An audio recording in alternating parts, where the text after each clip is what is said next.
Боловсрол дах хиймэл оюуны чиг хандлага, ёс зүй ба олон улсын стандартыг судалцгаая.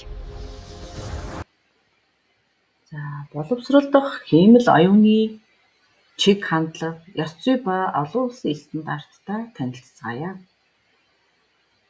За, технологийн гэрэл ба түүний тусгах сүудрийг тэнцвэржүүлэх нь. Хиймэл оюун ухаан нь боловсролыг сайжруулах хэрэгсэл биш, харин боловсролын системийг дахин тодорхойлогч суурь бүтэц болж байна. Хоёр дахь шинж чанар нь юу вэ гэхээр бидний өмнө буй зам. Хязгааргүй боломжууд байна. Хөвчлөгдсөн сургалт, тэгш хүртээмж, автоматжуулалт. За, хянах боломжгүй бас эрсдлүүд гарч магадгүй.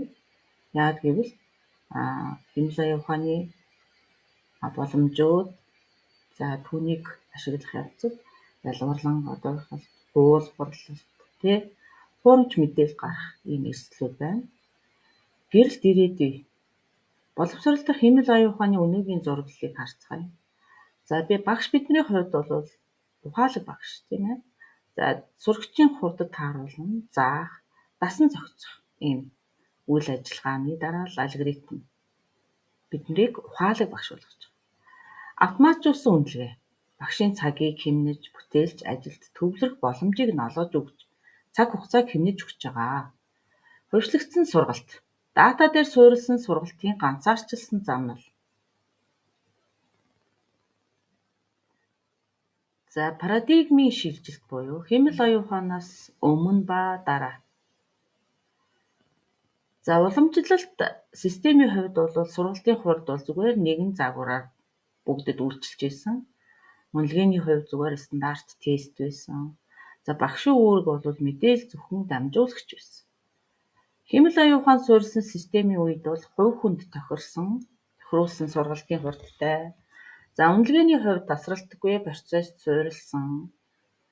За, багшийн үүрэг бол чиглүүлэгч ба ментор болсон. Олон улсын туршлага. ТV-ийн тэргүүлэгчд. За, Сингапур улс байна тий. Үндэсний AI in Education хөтөлбөртэй.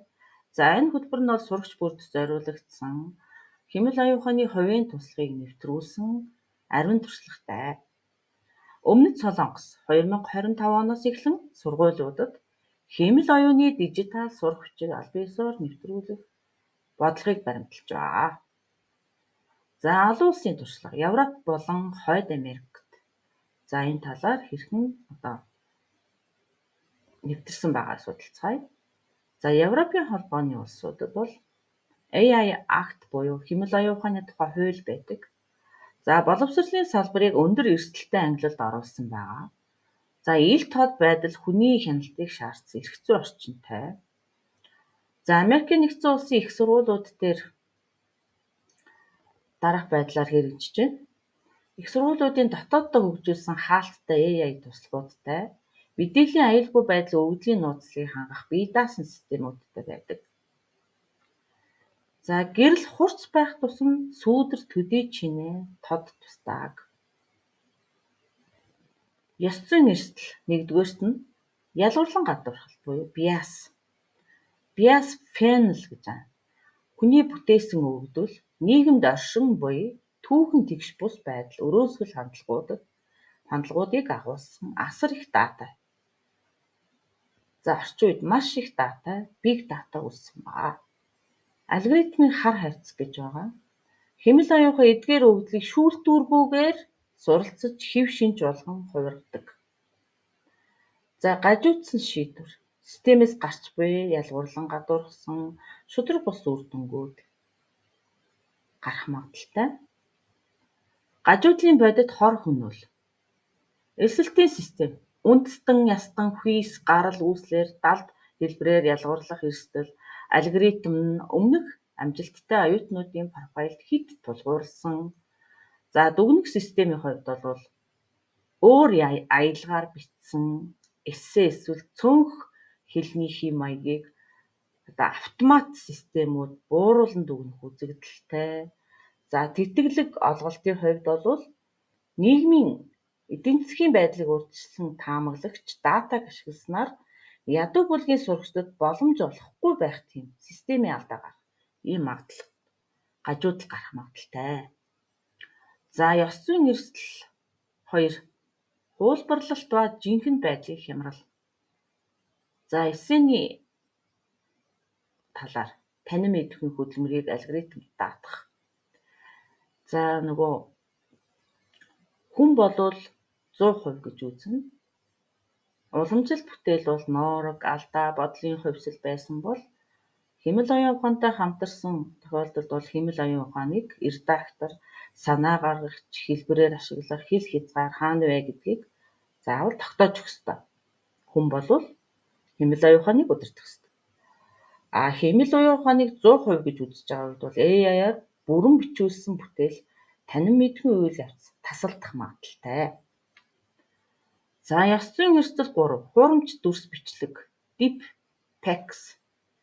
За дуу хоолойг хувиргах, нүүрний хувирлыг солих, бодит цагийн хувиргалт технологийн хувьд ялгах боломжгүй түвшинд хүрсэн.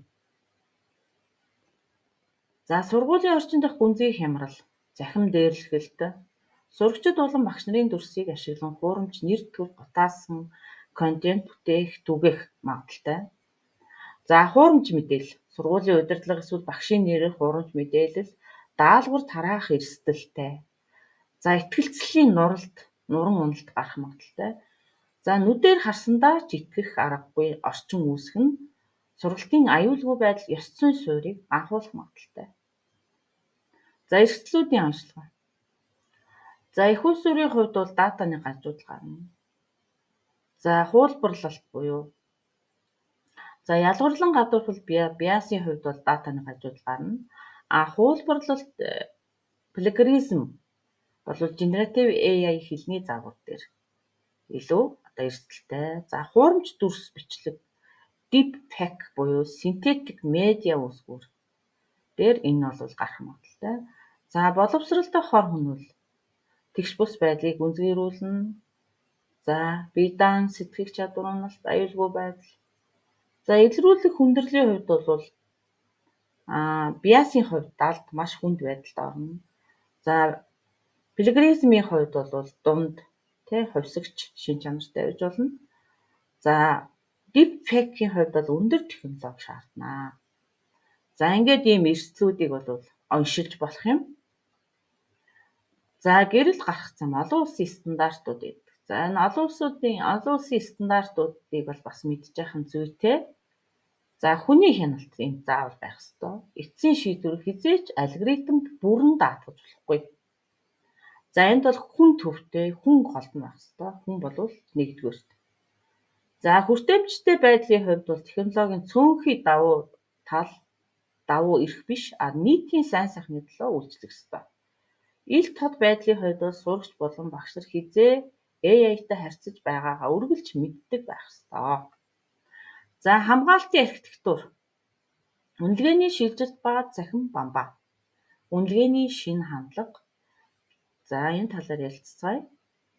За хуулбарлалтыг технологиор хөөцөлдөж барих нь бас бүтэхгүй. Эцсийн үр дүн биш, харин шүүмжил сэтгэлгээг үнэлэх процесс суурилсан үнэлгээний загварлага шилжих ёстой. За дижитал бичиг үсгийн хувьд бол багш сурагчдад алгоритмын ажиллах зарчмыг таниулах нь зүйтэй. За AI literacy нь хуурамч мэдээлэл болон гажуудлаас сэргийлэх хамгийн сайн захим бамбаа болж чаддаг. За тэгэхээр эдгээр шинэ хандлагууд, эдгээр хандлагын талаар бас бид бодолцох ёстой. За хариуцлагатай хэмэл оюун ухааны луужин гэж юу вэ? За инновац боломж, технологийн хурд төвчлөгдсөн сургалт байна, тийм. За ёс зүйн хамгаалалт байх ёстой, bias, deepfake, plagiarism-ийн эсрэг хүний үнэт зүйлс байх ёстой.